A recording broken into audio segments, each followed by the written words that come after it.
हम फीमेल्स की लाइफ और स्पेशली हाउसवाइफ्स की लाइफ ऑलमोस्ट एक ही जैसी होती है। Morning to evening, evening to morning हमारी एक ही रूटीन होती है कि घर के कामों के साथ बच्चों को संभालना और साथ में कुकिंग करना। तो ये सारे काम बाज़-औक़ात करते करते हमें लगता है कि हम बहुत ज़्यादा स्ट्रेस्ड हो रहे हैं और साथ में ये होता है कि रात को अगर सोने लगें तो रात को भी अगले दिन की प्लानिंग जहन में चल रही होती है। तो मेरे साथ भी कुछ ऐसा ही होता था उस वक्त तक, जब तक मैंने कुछ हैबिट्स अडॉप्ट नहीं की थी। तो मैं आज आपके साथ शेयर करूंगी कुछ ऐसी हैबिट्स जो आपकी लाइफ को भी बहुत ज़्यादा इजी बना देंगी। तो आज के व्लॉग में मैं आपके साथ शेयर करूंगी अपनी नाइट टाइम की गई 15 मिनट्स की रूटीन, जो आपकी लाइफ को भी, आपके नए दिन को भी बहुत पुरसुकून और बहुत स्ट्रेस फ्री बना देगी। तो सबसे पहले मेरा ये रूटीन है कि मैं अगर रात के डिनर और चाय के बाद किचन में आ जाती हूँ और धोने वाले बर्तन सिंक में एक तरफ समेट देती हूँ, और अगर आटा गूंदने वाला हो तो सबसे पहले आटा मिक्स करके रख देती हूँ। और आटा मैं मोस्टली 2 दिन का इकट्ठा ही गूंद लेती हूँ। उसकी एक रीज़न ये है कि यहाँ पर फुल टाइम एसी चल रहे होते हैं, तो आपकी फ्रिज अच्छा खासा कूलिंग करती है, आपका आटा ख़राब होने का चांस नहीं होता। और दूसरी बात यह है कि मेरी तरफ कोई ऐसी हैबिट नहीं है कि डेली का डेली फ्रेश गूंदा जाए। तो मैं, छोटी सी फैमिली है, 2 दिन का इकट्ठा ही गूंद लेती हूँ ताकि बार बार गूंदना ना पड़े। तो आटा गूंदने के लिए भी बहुत आसान सी टिप ये है कि आप इसको मिक्स करके रख दें और 10 to 15 मिनट्स का रेस्ट दें। उस दौरान में मैं मोस्टली यही करती हूँ कि बर्तन धो लेती हूँ और मिक्स करके आटा को कवर करके एक साइड पर रख देती हूँ। और रात को आटा गूंदने का बेनिफिट ये भी होता है कि मॉर्निंग में अगर किसी ने पराठा या रोटी खानी हो नाश्ते में, तब भी इजीली बनाया जा सके, आपको फौरन नहीं गूंदना पड़े। और आपने देखा होगा कि बर्तन अगर हम साथ साथ ही धोते जाते हैं कुकिंग के दौरान, तो रात के डिनर में बर्तन बहुत ज़्यादा कम होते हैं, तो उन्हें धोना भी बहुत आसान होता है। और रात को बर्तन धोने का बेनिफिट ये होता है, एक तो आपका किचन मैसी नहीं होता, बहुत साफ सुथरा हो जाता है, और दूसरी बात खाने की स्मेल नहीं आती आपके किचन में, और किसी किस्म के कॉकरोचेस और किसी किस्म के इंसेक्ट्स आने का चांस ही नहीं रहता। एंड बिलीव मी, ये सारे काम करने में बहुत थोड़ा सा टाइम लगता है। अगर आप चीज़ों को साथ साथ ऑर्गेनाइज रखते हो, साथ साथ समेटते चले जाते हो, तो रात की ये रूटीन 10 से 15 मिनट में लिमिटेड होती है, जिसमें आप अपना पूरा घर ऑर्गेनाइज कर लेते हो, अपना किचन बहुत अच्छे से साफ कर लेते हो। तो इस वजह से मेरी प्रेफरेंस यही होती है कि बस 15-20 मिनट का ये काम समेट कर ही सोया जाए, ताकि सुबह का आगाज़ बहुत अच्छा हो सके। ये छोटी छोटी सी ये टिप्स होती हैं जो आपकी ज़िंदगी को और आपके दिन को बहुत ज़्यादा खुशगवार कर देती हैं, और बहुत थोड़ा सा टाइम लगता है इन सब कामों में। और बर्तन धोने के बाद मैं इनको ड्राई करने के लिए एक तो साइड पर रख देती हूँ, और दूसरा ये है कि बर्तन धोते हुए याद रखिएगा कि जब आप बर्तन धो रहे हो तो सामने की दीवार जिस पर बर्तन धोते हुए छींटे पड़ जाते हैं, उसको अच्छे तरीके से वॉश कर लिया करें, और सिंक को बहुत अच्छे तरीके से वॉश कर दिया करें बर्तन धोने के बाद। क्योंकि अगर आपका सिंक ही गंदा होगा तो इसके सीवरेज पाइप में से रात के वक्त स्मेल आना स्टार्ट हो जाती है।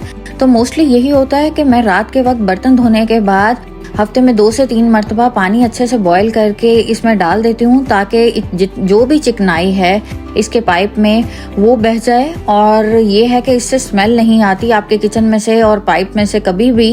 ये टिप याद रखिएगा कि कभी भी अंडे वगैरह बॉईल करें या कुछ भी हो तो आप गर्म पानी इसमें डाल दें उबलता हुआ, तो आपको स्पेशली बॉईल करने की भी ज़रूरत नहीं पड़ेगी, और पाइप में से जितना भी ग्रीस होगा वो बह जाएगा, और आपके किचन के पाइप भी इस तरह से कभी भी ब्लॉक नहीं होंगे।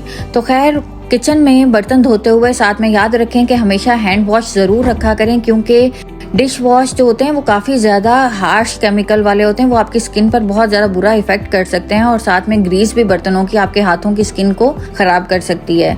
आप हैंड वॉश की जगह कोई सोप भी रख सकते हैं। आप देखें कि आटा काफ़ी ज़्यादा नरम हो गया था, तो इसको गूंदना भी बहुत ज़्यादा आसान था। हल्के से हाथों से गूंदने के बाद मैं इसको एक स्टील के ही कंटेनर में डाल देती हूँ, ताकि इसमें आटा ठंडा रहे और ख़राब होने के चांसेस ना रहें। और हमेशा किसी ऐसे कंटेनर में ही रखा करें जिसमें आपका आटा बहुत जल्दी ठंडा हो जाए। और मेरी आदत है कि आटा गूंदने और बर्तन धोने के बाद ही मैं काउंटर टॉप को, चूल्हे को और किचन को साफ़ करके सोती हूँ, क्योंकि अगर किचन गंदा होगा और यहाँ पर खाने के ज़र्रात होंगे तो यहाँ पर कॉकरोचेस और इंसेक्ट्स आने का बहुत ज़्यादा चांस होता है। और यूएई में रहने वालों को अच्छे से आइडिया होगा कि यहाँ एक दफ़ा आपके घर में कोई भी कॉकरोच आ गया तो इसका मतलब है कि वो बहुत मुश्किल से ही जान छोड़ेगा, और बहुत जल्दी यहाँ पर कॉकरोचेस बढ़ जाते हैं और छोटे छोटे से होते हैं। तो खैर किचन अच्छे से साफ करने का एक रिजल्ट ये भी होता है कि एक तो स्मेल नहीं आती, दूसरा कॉकरोचेज नहीं आते। और किचन साफ करते हुए ये बात याद रखिएगा कि हमेशा डस्टबिन को भी साथ ही खाली कर दिया करें। और ये विंडो साफ करने के लिए मैं DIY किचन क्लीनर यूज़ कर रही हूँ, जिसके इंग्रेडिएंट्स मैं बहुत जल्द आपके साथ शेयर करूँगी। इससे हर किस्म का ग्लास, मिरर और इवन अवन भी मैं इसी से साफ करती हूँ। और कोई भी ग्रीस या कुकिंग के बाद के धब्बे हों तो विंडो आराम से इससे साफ हो जाती है। और खैर इस सब को साफ करने के बाद मैं किचन को, अगर कभी कभार ऐसा होता है कि वॉश कर लेती हूँ और मोस्टली ऐसा होता है कि मॉपिंग कर लेती हूँ। आज किचन में थोड़े से ऑयल के स्टेन्स लगे हुए थे, तो मैंने सोचा इसको अच्छे से वॉश ही कर लिया जाए ताकि यहाँ पर किसी किस्म के चिकनाई के असरात ना रहें। जाहिर देखने में ये काम बहुत ज़्यादा लग रहे होते हैं, लेकिन बिलीव करें सिर्फ 10 से 15 मिनट लगते हैं इन सब कामों को समेटने में। अगर आप घर को साथ साथ ही ऑर्गेनाइज रखते हो और साथ साथ साफ रखते हो तो मेरा नहीं ख्याल कि घर की डीप क्लीनिंग के लिए आपको कोई स्पेशल टाइम निकालना पड़ता हो। और यहाँ पर घर जैसा कि छोटे छोटे होते हैं, 1 से 2 कमरे का घर होता है, तो अगर आप उसको भी साफ नहीं रखेंगे और मेंटेन नहीं रखेंगे तो मेरा नहीं ख्याल कि वहाँ पर किसी भी फीमेल का दिल लग सकता है घर में। खैर घर छोटा हो या बड़ा हो, ये आप पे डिपेंड करता है कि आप घर को किस तरीके से मैनेज करते हैं स्मार्ट वेज में। घर को कभी भी लंबे फैलावों में नहीं लेके जाएं। हर चीज़ को करने का 2 तरीके होते हैं, एक तो आप उसको स्मार्टली और बहुत थोड़े टाइम में हैंडल कर सकें, मैनेज कर सकें, और एक ये होता है कि उसको बहुत बढ़ा के बहुत फैलावे के साथ किया जाए। तो मेरा ख्याल है अच्छी हाउसवाइफ्स और अच्छी फीमेल्स वही होती हैं जो घरों को बहुत स्मार्टली हैंडल करती हैं और बहुत शॉर्ट टाइम में हर काम को मैनेज कर लेती हैं। खैर ये तो मेरा किचन ऑलमोस्ट साफ हो गया था। और इस सब के साथ मेरी रात को रूटीन है कि मैं रात को 2 चम्मच चिया सीड अपने लिए और अपने हस्बैंड के लिए सोक करके रख देती हूँ। और आजकल गर्मी है तो मैं इन्हें भिगोकर फ्रिज में ही रख देती हूँ और उसके साथ ही रात को ओट्स भी भिगो देती हूँ, जो कि मैं और मेरे हस्बैंड ब्रेकफास्ट में खाते हैं। और ये बॉक्स आप देख सकते हैं, ये भी DIY बॉक्स है। ये मेरे बेटे का सीरियल बॉक्स था जिसको मैंने पेंट करके ओट्स के लिए इस्तेमाल किया है। आप भी इस तरह की छोटी छोटी टिप्स करें तो बहुत सारे बॉक्सेस आपको घर में से ही मिल जाते हैं, बाजार से फैंसी बॉक्सेस लेने की ज़रूरत नहीं पड़ती। और ये साबुत ओट्स हैं जिनको मैं सोक करके रखती हूँ। तो इन ओट्स को अच्छे तरीके से वॉश करने के बाद जब इनमें से साफ पानी आना स्टार्ट हो जाता है तो मैं इनमें फ़िल्टर किया हुआ पानी डालकर इनको फ्रिज में ही भिगो कर रख देती हूँ रात के लिए, और सुबह अर्ली उठकर ताकि इजीली बनाए जा सकें। और खैर ये तो थी मेरे किचन के साफ़ होने के बाद के लोग। और देखें थोड़ी सी एफर्ट के साथ किस तरह से आपका किचन साफ़ सुथरा सा और ठंडा ठंडा सा लगने लगता है। किचन के कामों के बाद रात को सोने से पहले, स्किन केयर से पहले मेरी रूटीन है कि मैं बच्चों को रूम में सोने के लिए भेज देती हूँ और साथ में ही अपने टीवी लाउंज को थोड़ा सा ऑर्गेनाइज कर लेती हूँ। यानी कि सोफास के कवर ठीक करने से और कुशन्स को ऑर्गेनाइज करके रखने से ही आपके पूरे टीवी लाउंज की एक क्लीन सी और ऑर्गेनाइज सी लुक आ जाती है, जिससे आप जब सुबह उठकर बाहर निकलते हैं तो आपका घर बहुत ज़्यादा साफ सा और नीट लुक देता है और टाइडी सा और मेसी लुक नहीं देता। ये छोटे छोटे ही काम हैं जिनके लिए आपको 2 से 3 मिनट लगते हैं।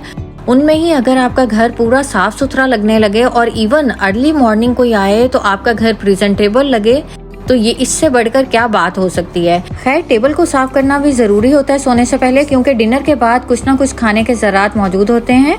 तो इस टेबल को भी मैं उसी DIY किचन क्लीनर के साथ ही साफ करती हूँ, जिसके इंग्रेडिएंट्स इंशाल्लाह मैं अपने नेक्स्ट व्लॉग में ज़रूर शेयर करूँगी। और ये तो थी मेरे छोटे से घर की मेरी प्यारी सी एक ऐसी 15 मिनट्स रूटीन, जिसके साथ मेरा घर सोते हुए भी रात को भी बहुत ज़्यादा क्लीन और ऑर्गेनाइज लगता है। होपिंग आपको भी ये टिप्स बहुत अच्छी लगी होंगी। Don't forget to like, share and subscribe.